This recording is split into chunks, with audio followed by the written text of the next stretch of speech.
Hello guys, welcome to today's video, which is my first ever Q&A here on YouTube. I've not done any of the get to know me videos or anything, so I put a box up in my Instagram stories asking questions. I don't know if there's about 15 or 16. Some of them are the same questions, just worded differently, so I've tried to group them together so that I'm just not like answering the same thing over and over again. So I'm going to start with the one that's been asked the most, which is, do you want more kids? Baby number 2. Are you having a baby number 2? If you'd asked me that a year ago, I would have said absolutely not. Like, if you've been following us for a while, you know that I've talked about my pregnancy, I've talked about my labour, I've talked about the struggle of breastfeeding. I would have said absolutely 100% not. Now I'm like, I'd like one, but only if I can guarantee that my pregnancy and labour is not going to be like it was last time. Like, I can't imagine being pregnant, running around after a toddler whilst being that sick, being that ill, and then obviously the whole labour was awful as well. So I don't know. It's not something that we're planning on doing anytime this year.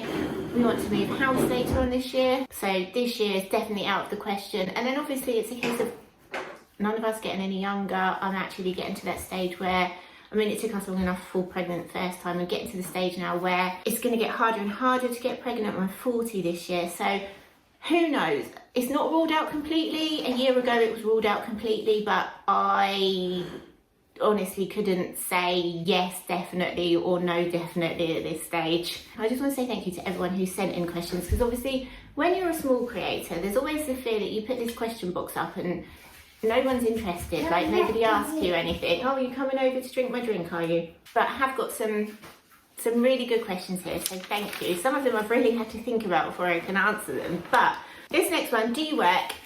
If so, what do you do? So I'm not employed. I don't work for an employer. I've got my own stuff that I do. So obviously I've got YouTube, Instagram, TikTok, my Etsy shop, the blog, none of which makes a huge amount of money, but it does bring in some money. But I'm not working for an employer, because I'm here with this one. In the job that I was doing, it didn't really make sense to put her in nursery. I think I'd only be making like £10-15 a day from doing that. So once she gets her 3 hours, who knows what I'm going to do then. But at the moment, no, it's me and Baby Bell during the day. John's obviously at work. He works long hours, has got quite a stressful job, so I don't do paid employment. But you're showing them your rainbow. I don't, obviously I don't just sit around doing nothing, because if you've got a 2-year-old, you know that that is not a thing. And then, next question. I'll try to make it so that these all like lead into each other as well. So the job that I did when I fell pregnant and like when I was on maternity leave that I was planning on going back to is, I was a fitness manager and personal trainer at a gym. So the next question is, what kind of PT did you do? Would you go back to it or retrain? So I mostly focused on strength training for women, weightlifting and that sort of thing. So you get a lot of, this is really often, a lot of women are scared to go into like the weight training area. You get a lot of guys that are scared of it as well, but you get a lot of women that are scared of it because they're worried that they're going to be judged. They're worried that the big meathead guys that are in there are going to, you know, say something, do something. You get all the grunting and the swearing and that. So my thing was to teach women how to weight train, to use weights properly, so that they could just walk into a weight room confidently, pick up a barbell, deadlift, bench press, squat, clean, overhead squat, anything like that, and know that they were doing better than the majority of the guys that were in there. So that was what, Bin Laurie. I also did a lot around pre and postnatal exercise as well. I'm fully qualified in that. And that's something that I would like to get back into, because, are you bringing me all your toys? I've got a pile of toys down here. Because obviously since having Baby Bell, I've got a whole new understanding of being pregnant and giving birth. Like, it's all well and good, you do all the training to learn everything and you talk to various women and everything, but once you've been through it and you can understand what they're going through, I think that makes a huge amount of difference when training someone. So that's something that I think I want to get back into. It's not feasible at the moment for me to go and do it one-on-one, because to find clients, I need to be able to put Baby Bell into childcare, but then I'd be paying for childcare whilst looking for clients not being paid anything. So I think what I'm going to do is I'm going to start sharing some like really basic workouts on here, on YouTube and on TikTok and Instagram. Like, I've got the qualifications, I might as well make the most of it. Now, I've said I wasn't going to waffle on, but I'm only on like question 3, so I need to get on with it.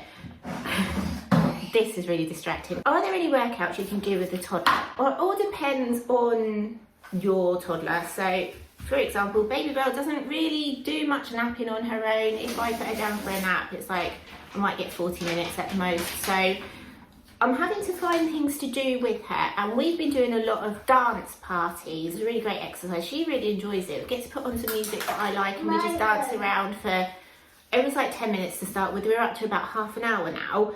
And it's really good. It's really good cardio. It's really good for like toning up muscles. It's good for burning off calories. Upper body strength as well if you're carrying a toddler around. So that I recommend. And there are some on YouTube as well. If you've got your toddlers at the age where they understand it, whenever I try and do like a workout with Baby Bell, an actual proper workout, she just climbs on me. So if you've got a toddler sort of probably about 2.5 upwards, when they really start to understand what's going on, there are quite a lot on YouTube. And again, that's something else that I might have a look into, sharing some workouts that you can do with your toddler once they are old enough to do that. But if any of this stuff that I'm talking about interests you guys, let me know down in the comments, because I talk about saying that I'm going to do it and then I don't know if anyone is actually interested in it, because like I said, as a small creator, you don't always get loads of feedback. Okay, so that was question 4. Where are we? Okay, so then I had a few questions about Baby Bell. Does Baby Bell sleep through now? So it's been well documented. I've tried to be as open as possible about baby and toddler sleep and normalising it, and like how it's completely normal for them not to sleep through, and they will do it eventually. And she has done. She does not at the moment since the beginning of the year. So it's the 24th of January today. Since the beginning of the year, her sleep has been absolutely horrendous. So no, she does not sleep through. She went through a stage of fighting going to sleep, like fighting naps, fighting bedtime.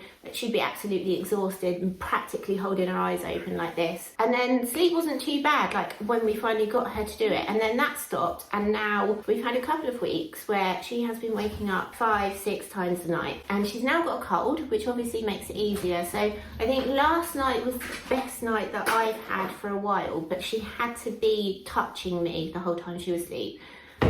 Which then made me really, really hot and stressed. So no, she does not sleep through. She has done, she's probably slept through maybe like 3 or 4 weeks.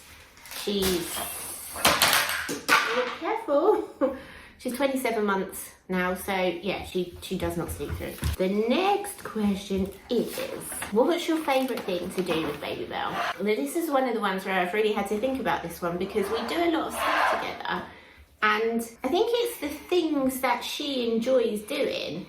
And I mean, she enjoys doing most of it. So we do a lot of things. I don't know what she's doing. She's making a lot of noise in the background. We do a lot of things together. I mean, she absolutely loves going to the park. She loves going to soft play. She loves going like around the supermarket. I think anything that we do together. Gymnastics. Gymnastics. So I told her this morning that I'm about to sign her up for gymnastics. That's what we're going to do after this, and that's all she's been talking about now. So I think she's going to enjoy that. That's not going to have much involvement from me though. So just anything, like she loves baking, you know, I love our little Snuggles. She's a very, very sort of like tactile, cuddly child. She loves Snuggles, and sometimes just chilling out on the sofa, not even doing anything, because we don't really watch much TV. She's not interested in it. That's like one of my favourite things to do. So that one's really difficult to answer, because as long as she's enjoying it, I'm enjoying it. I'm sure this camera's not straight. You know when you notice something and then it just annoys you and that's all you can see? was gonna have to do. Well, that kind of leads on into my next question. It's, are you the type of mum you thought you'd be? I don't know, because I don't know, like, what type of mum I was going to be. I was just saying about Baby Bell being all like really tactile and snuggly and everything, and I am not a tactile person. Like, I don't like people just hugging me for no reason. Obviously I enjoy Baby Bell snuggling me, but there are some times when I'm like, you don't need to be touching me now. Like last night, just constantly touching me. Every time I tried to move away, she was touching me. But on the whole, I'm absolutely fine with it. Another thing, like, I was adamant that I'm not going to parent like my parents parented me and my brothers and sister. We grew up in the 80s when parents thought it was acceptable to smack your kids and shout at them and punish them and like leave them to just cry it out and stuff. So I'm not going to do that. The thought of smacking your child is just, I can't imagine it. Like, there are days where she drives me absolutely insane when she is the biggest wind-up merchant ever, but never once have I thought, yeah, I'm gonna smack her, because I just don't agree with that. And also shouting at her as well. Now, like, don't get me wrong, there are times when I just think, oh, yeah, but I don't think it achieves anything. Like, I don't want to make her scared of me.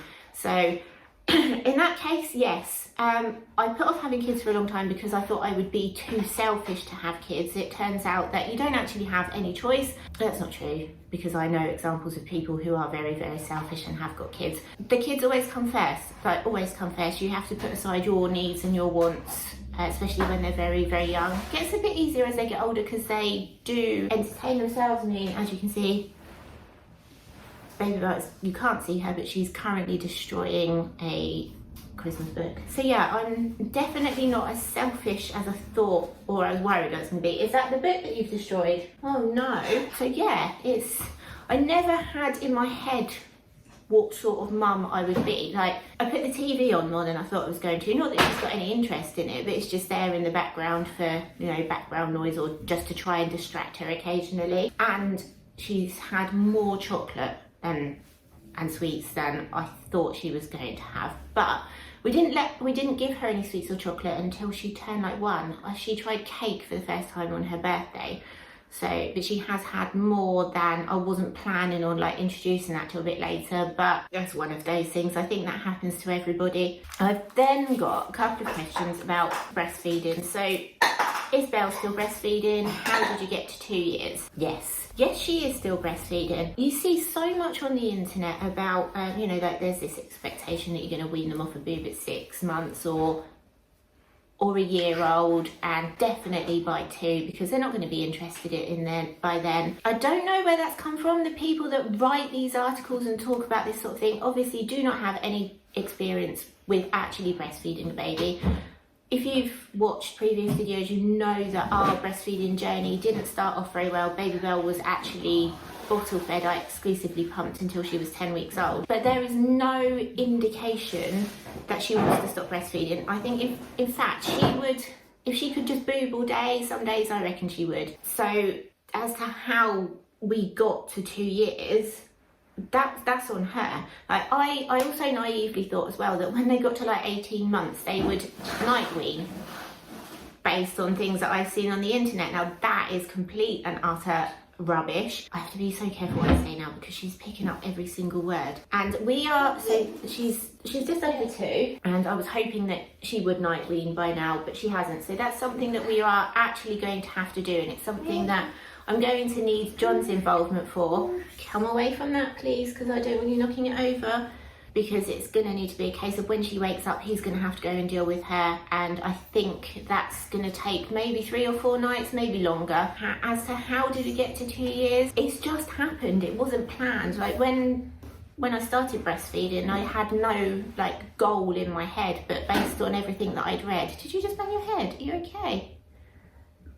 Based on everything I'd read, I thought that we'd be done by a year and definitely by 2 years. So it's just, I go for the don't offer, don't refuse method, although sometimes I do have to refuse because it's constantly asking. especially when she's not well. I've got so much stuff down here around me that I don't really know where to put anything. Are you menacing my lip balm? Next one's also about breastfeeding as well. So, due second baby, want to breastfeed, couldn't with first, please give tips. You need the right support. You have to have the right support. Although it's something that's natural, it's not always easy. Baby Belle was severely tongue-tied. It wasn't pushed up. It wasn't picked up when she was first born. It wasn't picked up and sorted until she was 16 weeks old, and that was after me pushing for that. So that's the first thing I will say, is that just because your midwife has said that your baby's not tongue-tied doesn't mean that they know what they're talking about. No disrespect to midwives, but they're not trained in it. I was told by 2 different people that Baby Belle wasn't tongue-tied. She was 75% tongue-tied. You also need support. So when Baby Belle was born, we were pretty much in lockdown. It was October 2020. Some Pepsi? Well, there you go. She thinks she's drinking Pepsi. Yeah, it was October 2020, so there wasn't any face-to-face support around. There are groups on Facebook, Breastfeeding Support and Lactation UK, absolutely amazing. There are accounts on Instagram like Boobing. A lot on the Facebook group are lactation specialists, and they will do like a latch check for you. Also as well, like the expectations, you've got to have... You've got a stick? You've got the people that are around you need to be able to support you. So if you've got someone undermining everything that you're doing, it's going to be really, really hard. There are probably loads of other tips I can't remember because this is very off-putting, but I have done loads and loads of breastfeeding videos, like tips and what I've learned and all that sort of thing. So I'll link the playlist down in the comments below just so that you can find it and have a watch through and see what I've said in there. Because as I said, very difficult to remember as well, because it's now over 2 years since Baby Belle started breastfeeding, and it was a very long journey to get there. It's one of those things where I think I must have like wiped some of it out of my mind because it was stressful, it's quite traumatic. Then we move on to number 10. Where are you moving to? So I mentioned in my 2023 goals that we're planning on moving house this year. We're going to stay in the same area, sort of like 10-15 mile radius of where we are now. So we're in Hampshire, we're not going to move out of the area. John's family are all up in Scotland. Some of mine are in Hampshire, some of mine are in Sussex. You don't see mine that often apart from my sister, so it doesn't really matter too much where we move to. Like obviously the only thing that's keeping us here is John's job because of where that is. Other than that, like there's nothing forcing us to stay in this area. So if we did want to move a little bit further, say east, we could do.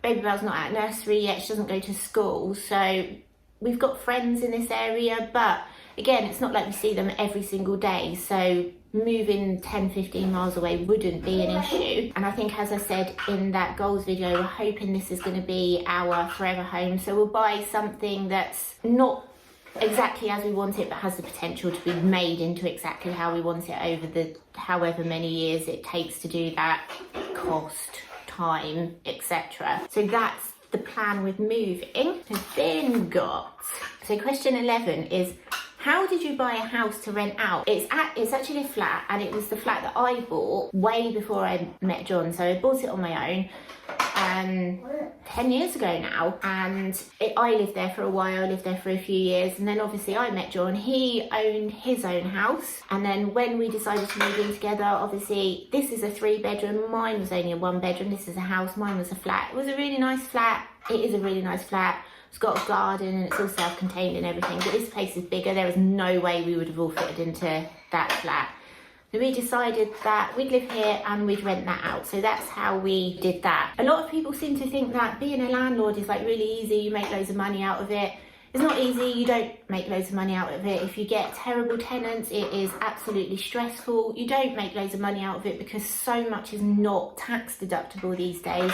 You used to be able to deduct like your mortgage and the interest, and now it's like 20% of that. So you don't make loads of money out of it. The reason we kept it is it's my pension really, because I'm not working at the moment. I'm obviously not putting into a pension. Baby Bell, Mummy is talking. Can you stop doing that, please? So I'm not putting any money into a pension, so that will be my pension. And obviously I worked really, really hard to save that deposit. I didn't get any like help towards it or anything. So we could sell it and put it towards a new house. It was one of those decisions that we need to make closer to the time of moving, but as it stands at the moment, it's my pension, and it wasn't a conscious decision to go out and buy a rental property. That's just what happened. It just happened that both of us owned our own properties. So this is another one of those interesting questions that I haven't had to think loads about, but I'm like, that's a really good question. Has your relationship changed since having a baby? Well, I don't see how it wouldn't change. If anybody says that their relationship hasn't changed, I don't think they were fully in their relationship, or they're not fully in it now, or they're not involved in their baby's life, because I don't see how it couldn't change when you're introducing a third person who needs you to do everything. We didn't go out a huge amount before we had Baby Bell. Like,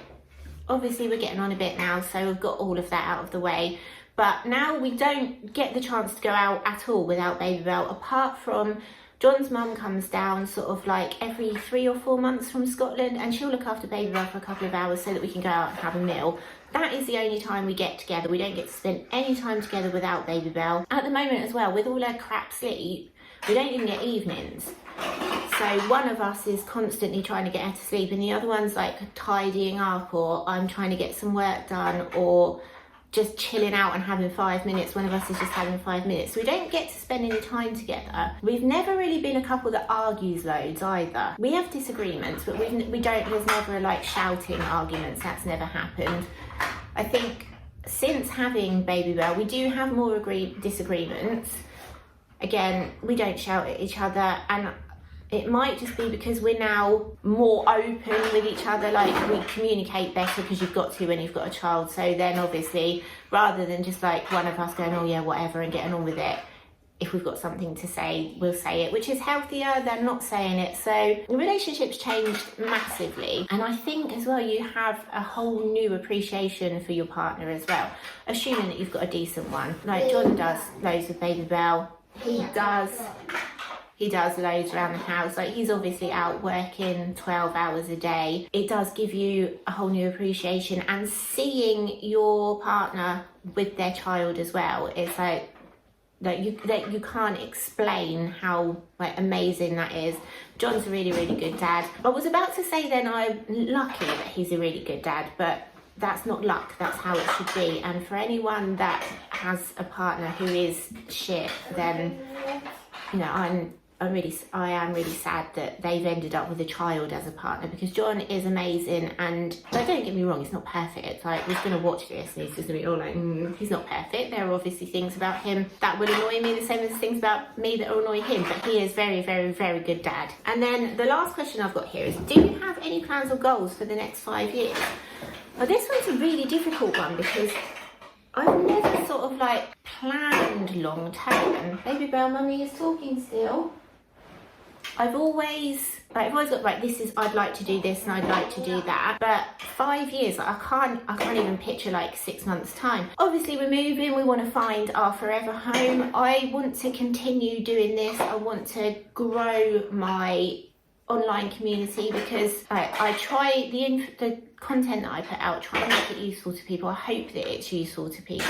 So I'd like to be able to grow this community more and make a success of like the Etsy shop and everything. That would be amazing. Potentially think about having another baby, I don't know. Obviously, John and I aren't married. That could be something that we do in the next few years. We've always got other things that we need to spend money on. That I wouldn't want like a massive over the top wedding that's going to cost 30 grand. But obviously, whatever you do is going to cost money. So who knows, that could be on the cards. It's something that we kind of talked about a little bit. It makes sense financially to do it, because when you're just a couple rather than a married couple, there's no protection financially or anything. I'm making it sound like a business transaction. Obviously, like, we've got a child together, we've got houses together. It is just a piece of paper, but again, it's a day to like celebrate us and that. So who knows, like, that's not in the plan, but yes, probably like to do that eventually. I'm not very good with like goals and plans for 5 years, because you've got no idea what's going to happen. Like, I know where I'd like to be. I know what I'd like to do. Like, I'd love to go and visit Australia. I know that John wants to do some cruises round places. That's how you know that you're getting old, because you start looking at cruises and thinking, oh yeah, that sounds better, because I can just unpack my suitcase and then not have to worry about packing it and keep going to different airports. So yeah, there's that. We'd like to do a lot more travelling. We'd like to try and get that done obviously before Baby Bell starts school as well, because of like school holiday prices as well. So but visiting Australia, I'd love to go and see the Gold Coast. I've always said I want to go to Rome, so there is some travelling that I'd like to do. At the moment, obviously with a 2-year-old, I know people do it all the time. The thought of actually the logistics of travelling stress me out, so we're not going to try that with a toddler. And obviously we can't afford to do that at the moment, so but that's on the list as well. And sort of like my short-term ones, which I've talked about recently, is like to get fitter and a bit less fat, because I've sat on my backside for the past 3 years, what with being pregnant and then broken after pregnancy. Need to get that done, so that's like more of a short-term one, but then it'll be a long-term one because I don't want to put weight on again. But I have now been rabbiting on for 35 minutes. I'm going to stop, because if anyone is still watching this far in, thank you very much. But guys, as usual, really hope you enjoyed this video, my first ever Q&A. If you did enjoy it, don't forget to give it a like. Bye, and hit that subscribe button, and we'll see you next time. Bye.